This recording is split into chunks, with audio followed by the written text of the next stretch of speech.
The Quick Start Wizard is an easy way to learn how to use Thermo-Calc in the graphical mode before you know how to work with Thermo-Calc projects. It walks you step by step through setting up a basic calculation using a simplified workflow so that you learn what information is needed to set up calculations in the program. To begin, open Thermo-Calc in the graphical mode. Click on the Quick Start button from the home screen of Thermo-Calc. A window appears where you can select from among the 4 most common types of calculations. In this example, we will calculate the phase fractions as a function of temperature for the stainless steel SAE 304, so we will use the one-axis equilibrium calculation. This used to be called property diagram, so if you have an older version of the software, select that. Now click Next. Here you select the thermodynamic database and elements you will use for your calculation. I will select the database TCFE10 and the elements iron, chromium, nickel, molybdenum, manganese, silicon, and carbon. The first element you select will be dependent, but that can be changed later. In a regular setup, this information is selected in the System Definer, so a System Definer node appeared when we came to this window. Now click Next. Notice that an equilibrium calculator node has also appeared. Here we set the composition of our system and define the variable that we want to vary. You also set the composition unit here. Leave the composition unit as mass percent and the temperature as 1000 Kelvin.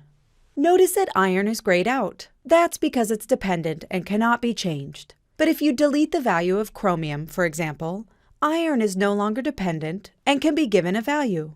Chromium becomes dependent. In this example, we will set chromium to 18%, nickel to 8, molybdenum to 0.6, manganese to 2, silicon to 1, and carbon to 0.15. This automatically sets iron to 70.25%. Let's set the temperature definitions from 500 to 1750 degrees. Make sure all your values match mine, then click Finish. A number of activities are automatically created and configured according to the settings in the wizard, then the simulation will take a few moments to run. You can check the event log to make sure the calculation is running. Once the calculation is done, the results will appear in the results pane to the right. The results of this calculation are shown as both a table and a plot. If you click on the nodes in the project pane, you will see the settings we set. For instance, if you click on the System Definer, you will see the elements we selected. And if you click on the equilibrium calculator, you will see the composition we set. You can make changes in the configuration window and run the calculation again. For instance, let's select the plot renderer node and uncheck the boxes next to automatic scaling so that we get a better view of the plot.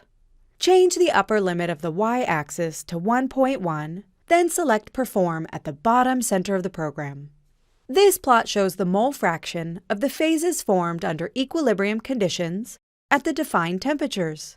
Each colored line represents one phase. If you hover your mouse over a line, you will see the phase name, followed by the temperature and the mole fraction of the phase.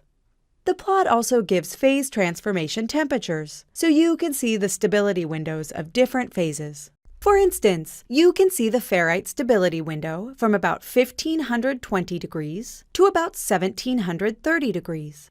Thermo-Calc also allows you to configure the plot by right-clicking on it and selecting Properties. You can change the font size and color, change axis labels, change the image quality for saving the plots, and much more. You can also add labels to your plot by right-clicking and selecting Add Label. You can zoom into the plot by dragging your mouse down and to the right over the plot, and zoom out by dragging your mouse up and to the left. Notice you also have a table that shows the same results as the plot.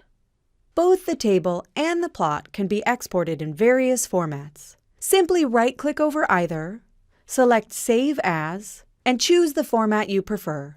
You can also change the resolution of images here.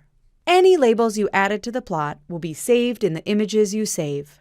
You can also save the entire project, which allows you to return to it later and share it with others. To continue learning about Thermo-Calc and the add-on modules, we recommend that you watch the Getting Started video or any of the examples videos available on our website at www.thermocalc.com.